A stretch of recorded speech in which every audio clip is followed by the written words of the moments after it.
Dancing with the beat with DJ Glenn on the mix. Marcos Bangag, Marcos Bangag, Marcos. Ayan na, magandang araw mga bossing. Ito na naman, yung pinaka-paboritong fake news, pwede na.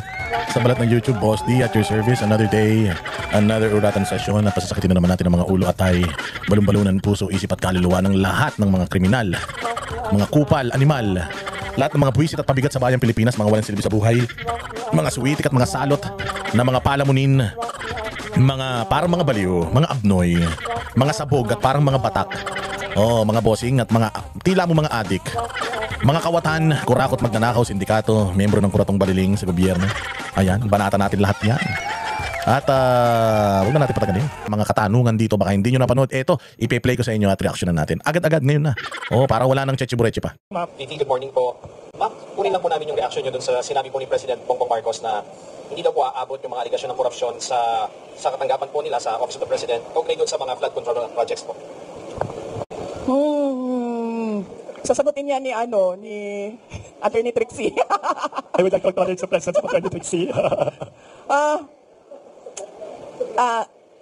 Sa ganitong ongoing pa yung investigation kuno at inquiry kuno, sobrang magtataka ka bakit confident yung Pangulo na hindi aabot sa Office of the President yung iskandalo at yung korupsyon. So ibig sabihin, siguro alam na niya kung ano yung kalalabasan ng inquiry at ng investigasyon. Kasi wala namang iba sigurong explanation kung bakit napaka-confident mo sa mga mangyayari pa. Wala pa akong nahanap na tao na alam kung ano yung mangyayari bukas. Siya pa lang, si BBM pa lang. Ma'am, doon naman po sa sinasabi na napaka-possible na maging state witness si former Speaker Martin Romualdez. Do you think magiging effective po siyang state witness doon sa mga flood control projects po? Sound, pakilakas ulit. Laksan ko. Pakilakasan konti. Ma'am, may natanong na po sa Malacanang kung patungkol doon sa magiging state witness daw. State witness ni former Speaker. Speaker Martin Romualdez. Do you think magiging effective siyang state witness doon po sa flood control project po? Okay. Hindi ako mag-comment dyan kasi hindi ko alam kung totoo ba talagang sinabi ng ICI yan at desisyon talaga ng body yan na siya ay maging state witness. Mamaya na lang tayo magkomento kapag nandiyan na yung kaso at nakikita na natin na totoo talagang state witness siya. Pero sa batas, yung principal sa krimen ay hindi pwede maging state witness. Yun lang. Ang question is, natutupad na susunod pa ba batas? Wala nang batas sa Pilipinas Para sa akin sa nakikita ko, tila mo wala nang batas sa Pilipinas. Bakit? Merong kaso si Trillanes. Sinampa ni Manscarpio at saka ni Pulong Duterte. It was actually signed ng DOJ, or it was actually nakahanap ng probable cause ang DOJ para matuloy yung kaso. Na just recently ni-reverse ng Department of Justice.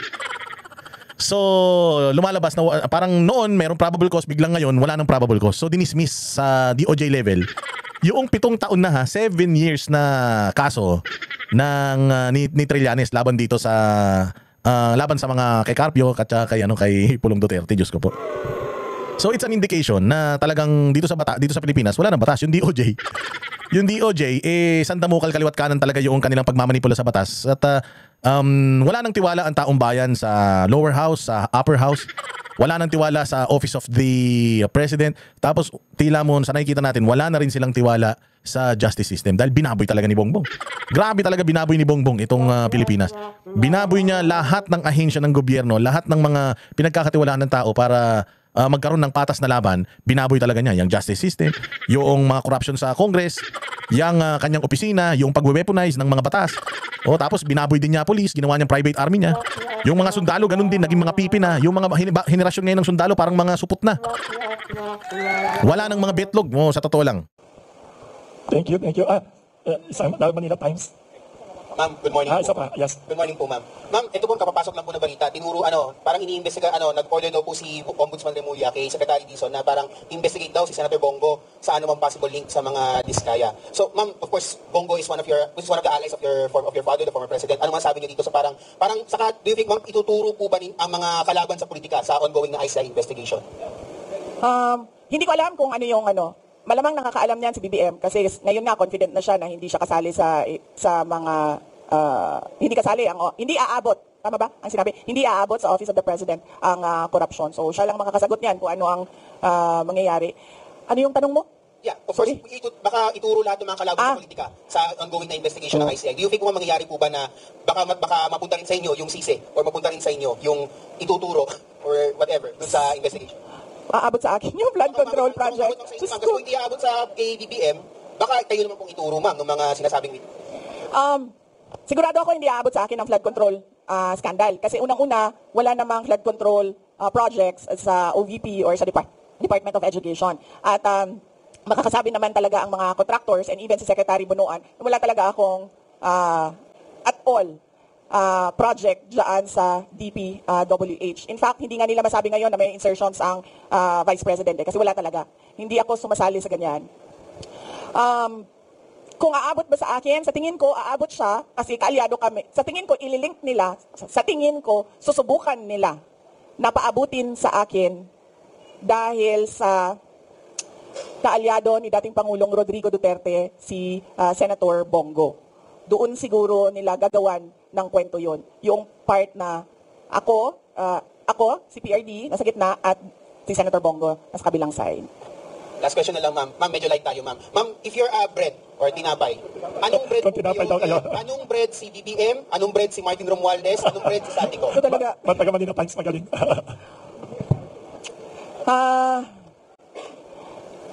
Definitely, hindi bread si Martin Romualdez at si BBM. Sino isa? Apat yun. Zaldico. Definitely, hindi sila, tinapay. Dahil hindi makain yung ugali nila. At hindi makain yung korupsyon nila. Kung ako ay tinapay, ang hirap nito ha.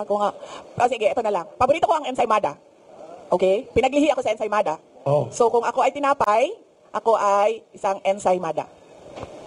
Thank you very much. Last question. Last question. Ay, sorry, may isa dyan si Mr. Jace. Last question daw. Isa number 1 fan mo siya. Yes, nakasama. Hi, Ma'am. Jason po ng SMNI News. Going back po dun sa naging statement ni President Marcos, I would like to ask for your comment on this. Na sinabi niya, I am confident that whatever mud might be slung at the administration, that will be able to show that these are politically motivated and do not actually have any validation in fact. Sabi niya po, politically motivated na i-link siya sa mga issue ng korupsyon o katiwalian po. Your comment on that, ma'am. Hindi na ito politically motivated. Bakit? Hindi naman siya makakatakbo na ulit eh. Hindi na siya politiko. Presidente na siya, and that ends there. Hindi natin alam kung sa 2028 o another 20 years na naman of a BBM, of a Marcos, No. Hindi na siya hinahabol ng mga tao, ng taong bayan, dahil politiko siya. Hinahabol siya ng taong bayan dahil wala siyang ginagawa bilang Pangulo. Hinahanap sa kanya yung trabaho niya bilang Pangulo. Follow-up question sa sinabi rin ni President Marcos. He said na politika lang nga ito and sabi niya, gusto nila akong Iyan ang sinasabi ko. 'Di ba? Sino ba sa ating lahat ang nagsasabi at nagpaplano ng destabilisasyon? Walang nagsasabi na oust Marcos. Ang merong mga grupo na nagsasabi resign. Yun lang ang the most na sinasabi ng mga tao. At nagtataka ako sa administrasyon, bakit nila sinasabi na destabilisasyon ang pagpapahayag ng mga tao sa galit nila? Kasi hindi yun destabilisasyon. Yun ay freedom of speech and expression. So kahit man mag-rally ang mga tao araw-araw sa EDSA, hindi destabilisasyon yan. Freedom of speech and expression yan. Pagpapahayag yan ng galit mo, paghahanap yan ng accountability, ng transparency sa administrasyon, sa gobyerno. So hindi yan pagpapatalsik sa Pangulo. Kaya lagi ako, kahapon din, yan din yung tanong ko. Kanino ba nanggagaling yung destabilisasyon na salita? Sa administrasyon. Kasi, duda ko, natatakot sila sa posibleng mangyari sa kanila. At alam naman natin na matagal na talaga silang insecure. Noong kampanya pa lang, madami na akong kwento ng yung panggigipit nila sa campaign team ko. So alam ko na noon. At yung mga pinagsasabi ni Lisa Marcos noon pa. So alam ko na insecure. Alam na natin na insecure. Siguro takot. Kaya nila nasasabi may destabilisasyon. Kasi takot sila. Kasi totoo yung sinasabi ng mga tao na ginagawa nila. Hindi nila ma-deny kasi nasa papel 'Di ba? Nakikita mo sa budget ang nangyayari. So hindi ma-deny. So takot. Paranoia siguro. Kasi 'di ba pag ikaw ay Hindi siguro, paranoia talaga yan. Unang-una, insecure. Pangalawa, takot. Pangatlo, paranoia. Kasi ang tao na may bisyo, nagiging paranoid. Na magbibigay lang ako ng example, pinapa-explain ng mga departamento kung saan ako pumupunta at bakit matagal ako sa isang lugar. Ganun na yung papel na umiikot sa loob ng gobyerno. Yan ang politika. 'Di ba? Magtatanong sila, anong ginawa ni Inday Sara doon, ilang oras siya, at sino ang mga tao doon, at yung mga kawani ng gobyerno na nandoon, ipa-explain bakit sila nandoon.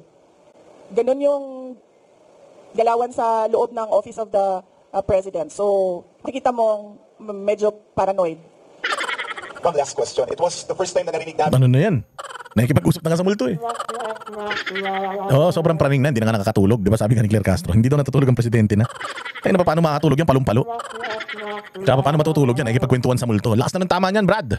Oo, koko sa inyo. Oo, yan nyo na yan. Pagpahingayin nyo na. Patulugin nyo ng mga 3 years. Ay na, ibang klase na yan.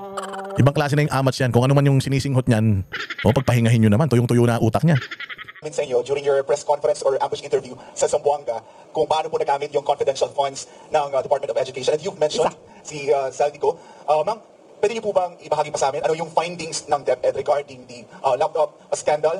And then, ano po ang ginawa ninyo sa findings na ito? Ipinalam niyo ba President Marcos? May ginawa po bang case build up para kung makasuhan man kung may ikakaso?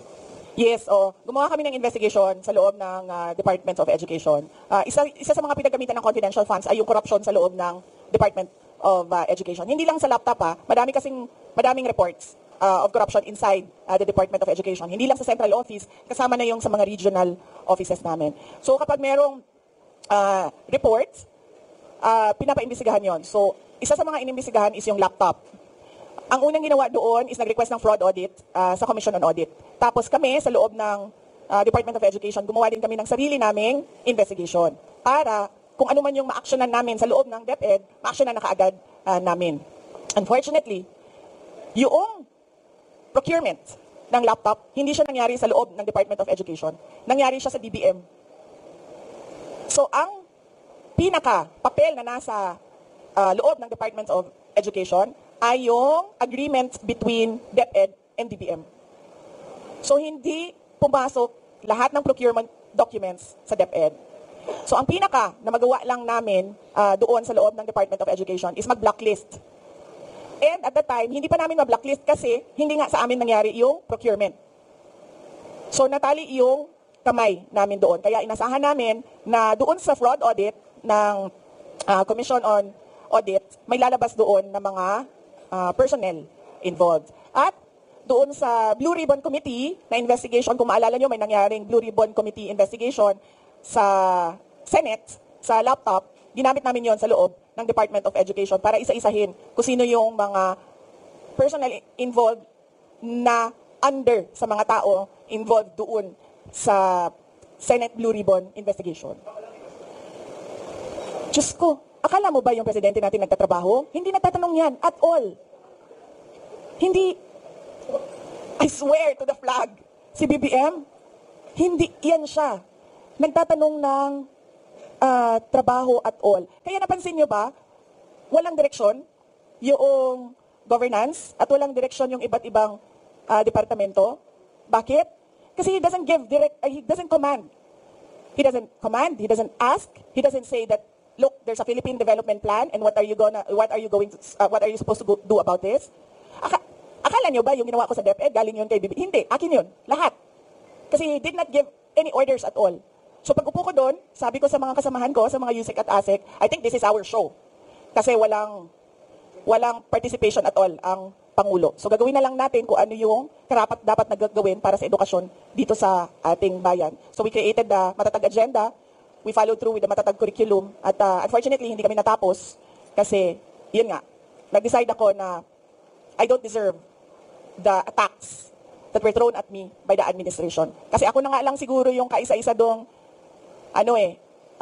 nagde-deliver para sa cabinet ni BBM. Tapos ganoon pa yung gagawin nila sa akin. O di, nung nawala ako, wala na. Wala na siyang accomplishment at all. Thank you very much, Vice President. Due to limited time, sorry kasi we'd like to request naman the Vice President to give a message. Ma'am, baka you have a message for World Pandesal Day and to the public. Thank you for all Yes. Happy World Pandesal Day sa inyong lahat. Nagpapasalamat ako sa oras at panahon ng ating mga kaibigan sa media sector ngayong umaga na ito dahil nakasama namin kayo sa World Pandesal Day. At maalala ko nung kabataan ko, ang pandesal ay 25 centavos. So yun yung childhood ko. Yes. 4 na pandesal sa piso. Yun yung childhood ko. 1980s. Wow. Yes. So, unfortunately ngayon, hirap na ang mga tao na bumili man lang ng 4 na pandesal. If at all, meron silang maibigay sa anak nila, isang piraso na pandesal. And we deserve better. The Philippines deserves better. The children deserves better. They need food prices. We need food prices to go down. We need the children to enjoy not just 1 piece of pandesal, but kung gusto ng bata na kumain ng 5 piraso, dapat nabibigyan ng oportunidad ang ating mga kabataan na mag-enjoy ng 5 piraso ng pandesal na affordable sa kanilang mga magulang. Ano daw ang favorite palaman niya sa pandesal? And do you have any stories from your father or your mother? Ay, by the way, ma'am, one of the most humble customers namin dito, yung nanay ninyo bumili dito ho. Kaya, do you have any stories about pandesal? Anong palaman ninyo paborito, ma'am? Welcome, ma'am. Thank you. Speaking of pandesal, ano bang paboritong palaman ninyo sa pandesal? Ako, tatay ko nung ketchup eh. Oo, ketchup. Visit na visit ako sa tatay ko. Kasi hindi naman kagandaan ang buhay namin, no? Mahirap lang ang buhay namin. So ang tatay ko, loko-loko yung tatay ko eh. Yung UFC banana ketchup, hati niya sa gitna yung pandesal, lalagyan niya ng ketchup. Tapos ibabalot niya. Sabi niya, huwag mo na ipakita sa klase mo kung ano pa yung palaman. Kasi pag nakita nila yung ketchup, isipin nila hotdog yung palaman yan. Pero ketchup lang talaga yung palaman nung pandesal visit na hindi ko makakalimutan niya elementary days. Pero kapag nakakaluwag-luwag ang palaman ng pandesal namin, pinaka-paborito ko talaga sa lahat, syempre yung liver spread na Rino. Tingnan nga natin anong sasagot ni Inday Sara dito sa paborito or naalala niyang ipinapalaman nila sa pandesal. Sir Wilson Flores, unahin ko po muna ang aking mga pagpapasalamat. Una, magandang umaga sa inyong lahat, maayong buntag sa inyong tanan. Assalamualaikum warahmatullahi wabarakatuh. Magpapasalamat po ako, sir, kasi sobrang saya ko nung natanggap ko yung invitation ni Sir Wilson Flores na dumalo sa World Pandesal Day. Kasi nakikita ko yung sa social media, no, sa internet, yung mga tao na ini-interview at nagsasalita na ito yung nasa likod nila, Kamuning Bakery Cafe. Tapos lagi kong naisip, parang gusto ko ma-interview dyan na mayroong nakalagay sa likod ko na Kamuning Bakery Cafe. Kaya was really very happy to have received your invitation and thank you. And happy World Pandesal Day sa inyong lahat. Ang pandesal, paborito ko, hindi siya hindi siya ordinaryong palaman. Ang pinaka-paborito ko na palaman is yung cheese whiz, tapos yung daing, bulad sa Bisaya. Yung daing, boneless na siya, tinatanggal ko siya sa kaya... Ang weirdo no. Cheese whiz tsaka bulad. Pero nga, masarap yung cheese whiz, no? Cheese. Pero mayaman ka pag nakabili ka ng cheese whiz kasi. Karaniwan ng isa pang palaman ng pandesal. Lagyan nyo nga dyan sa comment section kung anong pinapalaman ninyo sa pandesal. Pero isa pang, naalala ko na pinapalaman namin yung dinudurog-durog mo ng sobrang durog na durog yung sardinas. Tapos maglalagay ka. Isang kutsara lang, igaganon mo na. Pag sumobra kasi isang kutsara, kukutongan ka ng tatay ko eh.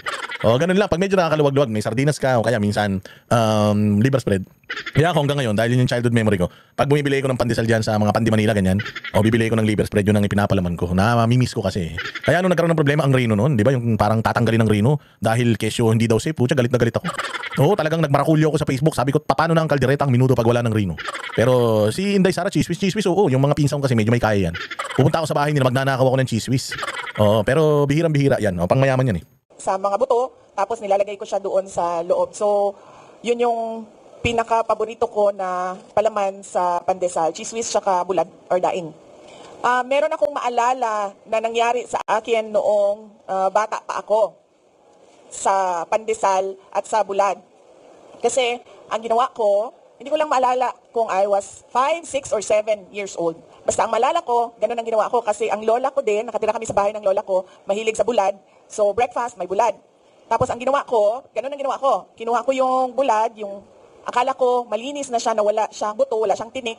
So nilagay ko sa pandesal, tapos kinain ko diretso, ganun. Tapos, meron pala siyang tinik na naiwan doon. So, at saka medyo siya malaki. So, natusok yung ngalangala ko. Tapos, nang natusok yung ngalangala ko, sobrang iyak ko na. Breakfast yun, papunta kaming paaralan. Papasok kami sa school.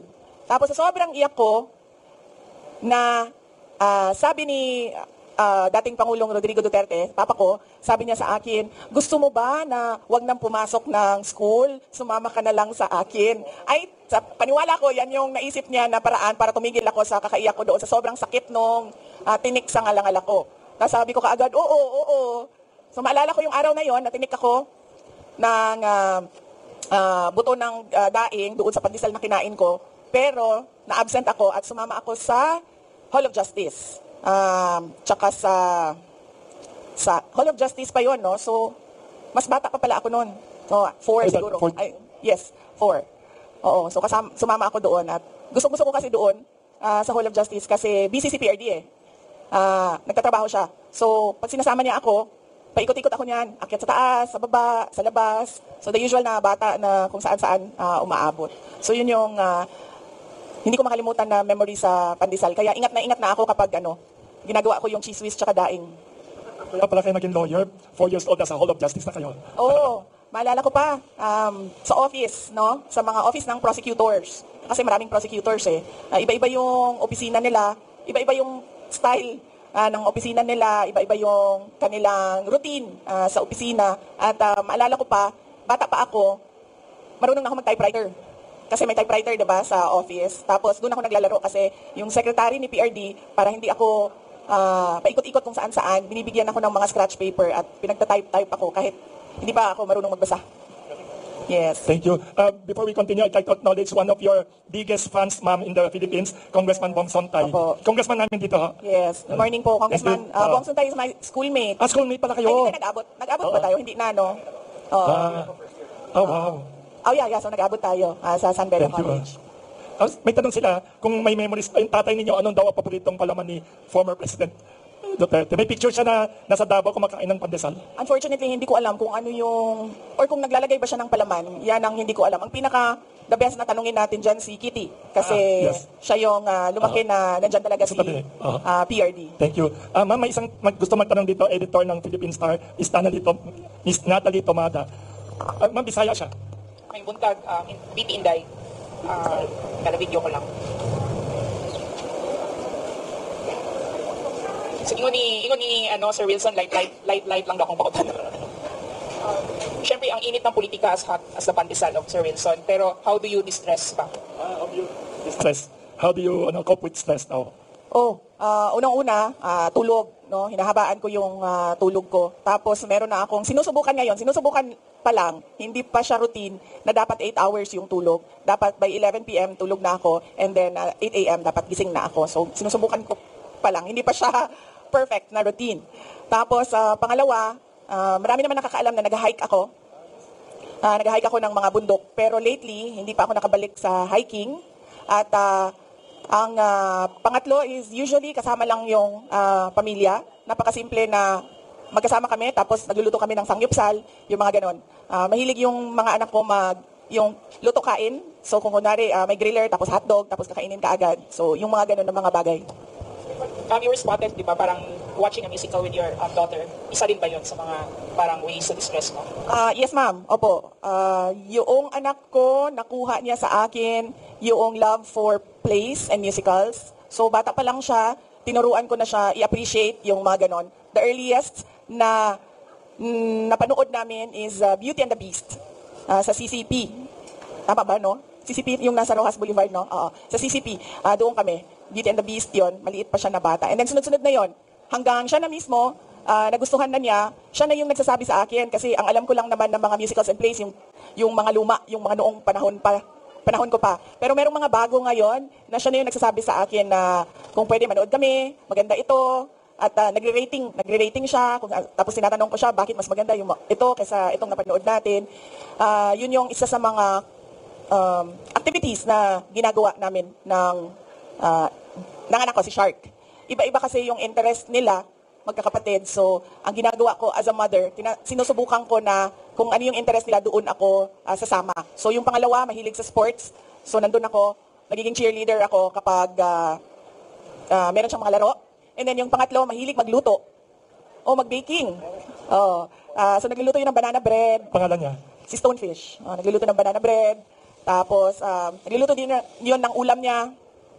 So yun yung sinusubukan ko gawin as a mother. Kung ano yung interest ng anak ko, doon ako sumasama. Hindi ko sila dinadala sa kung ano yung gusto ko. Thank you, VP Inday. Thank you, Ms. Natalie Tomada. Ay, Mr. Nye, yes. From Sinua News Agency. May mga foreign media and Philippine media here. Thank you. Thank you. Hello. Thank you. Good morning, Madam Vice President. I'm from China. Speaking about the food security, my grandfather, even my parents, their generation, they all have the memory of hunger. They don't have enough to eat. So, but now, thank you. But now China have pretty much solved this poverty and hunger problem. So, what if both countries will enhance the cooperation in this field? I think for sure China will provide a lot of help and encourage also lessons. So, what do you think the future perspective for the cooperation between the Philippines and China in the poverty reduction and to solve the food security problem? What is the future? What do you think of the future will be? Thank you. Yes. Poverty, hunger. Yes. Well, I see, sir, that in the People's Republic of China, there is really a plan on how to uplift the citizens from poverty, and that is very important. That there is a plan by government on how to address poverty, not just by band-aid solutions, but long-term solutions to poverty. The first one is you have to have a plan, and then number two, you have to invest in education. I truly believe that the primary solution to poverty is education, and not just the education that we see now, but modernization of education as well. It has to evolve with the changing times.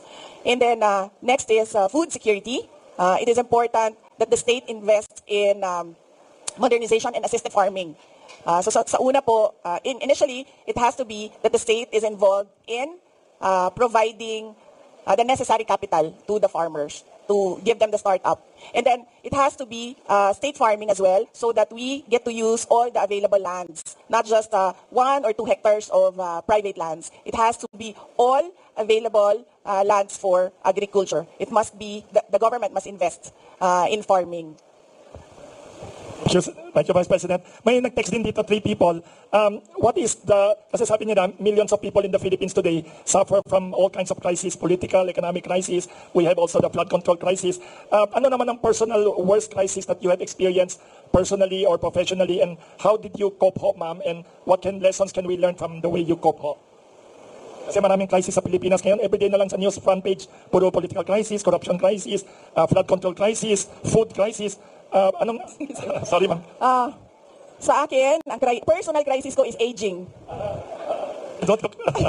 Yan siguro yung masasabi ko na personal crisis, yung aging. Kasi unang-una, mahirap na magbawas ng timbang kapag may edad ka na. At syempre kailangan mo magbawas ng timbang dahil mahalaga yung cardiovascular health, no? Na hindi ka ma-stroke, hindi ka ma-heart attack dahil may edad ka na. Pangalawa, kung napapansin nyo, nauubos na yung buhok ko. Hindi ko alam kung bakit. Everyday na maligo ako, sinasabi ko sa inyo, siguro mga sobra 50 ang nahuhulog na buhok sa ulo ko. Tapos alam ko yon kasi, di ba, nag-shampoo tayo, Tapos pag ganun mo, sasama lahat yon, di ba? Tapos nilalagay ko sa tiles yun sa wall. Ganyan, dinidikit ko siya. Tapos pagkatapos ko maligo, nililinis ko siya, tapos tinitingnan ko. Na-stress ka na nga, kaya nahulog ang buhok mo. Na-stress ka pa kasi nahuhulog yung. So yan yung crisis natin, sir. Aging po ang crisis. Tapos, syempre kapag may edad ka na, mabagal ka na gumalaw. Napansin ko yon. Medyo hindi na siya abtik. Hindi na abtik ba? Snappy yung galaw. Napansin ko din yon kasi nagmumotor ako. Tapos, yung reflexes ko ba, mabagal na siya. May chance na pwede kang madisgrasya kasi hindi na yung hand-eye coordination, lahat yon, hindi na siya mabilis. So, personal crisis, aging. Kung merong fountain of youth, hinahanap yon ng mga nagkakaedad. Tapos, professional crisis, yung naging vice president ako, sir. Tapos, I was serving in the cabinet of BBM. At nagtataka ako, bakit ako inaatake? Wala naman akong ginagawa. Nagtatrabaho lang ako. And yun yung commitment ko din, noong nangangampanya ako, commitment ko sa bayan, na I will serve the country faithfully. Pero, kahit nakaupo ako as cabinet secretary sa Department of Education, tapos sa Office of the Vice President, ang ginagawa nila, nagro-roll out lang ng project, inaatake ako ng administrasyon. Yun yung professional crisis na nadaanan ko na nagtaka ako. It took me a while to realize my worth and value as a government official na hindi dapat ganito ang ginagawa sa akin kasi wala naman akong ginagawang masama sa administrasyon man, kay BBM man o kahit kanino man. Kaya medyo tumagal din ng ilang buwan bago ako nag-decide na hindi tama yung ginagawa sa akin, hindi tama yung ginagawa sa opisina na kung saan ako nakaupo at I will not endure yung ganon at hindi din ako parang hihingi ng some sort of peace na parang wag ninyong gawin sa akin ito. Ang desisyon ko was, aalis ako, ituloy nyo lang kung ano yung gusto nyong gawin. Very, very unique ang sinabi nyo. Very inspiring. We should take care of our aging process. Ang galing, saka professional, magandang advice yun mga sinabi nyo, ma'am. But you don't look like a person who's aging. Kasi, Sir, siguro ang vitamins ko, yes, ang maintenance ko isa lang, yes, ang vitamins ko 1,000. Wow. So take vitamins, don't forget. Vitamins ko isang piraso lang. Ay ang maintenance ko isang piraso lang. Ang vitamins ko 1,000 yan. Kung ano-ano nang iniinom ko para mapigilan lang yung aging. Thank you very much, ma'am. May tanong, ayan, si Mr. One of the earliest, yes. Pakibigay naman kay Mr. Ian ng GMA 7, one of the earliest to come here.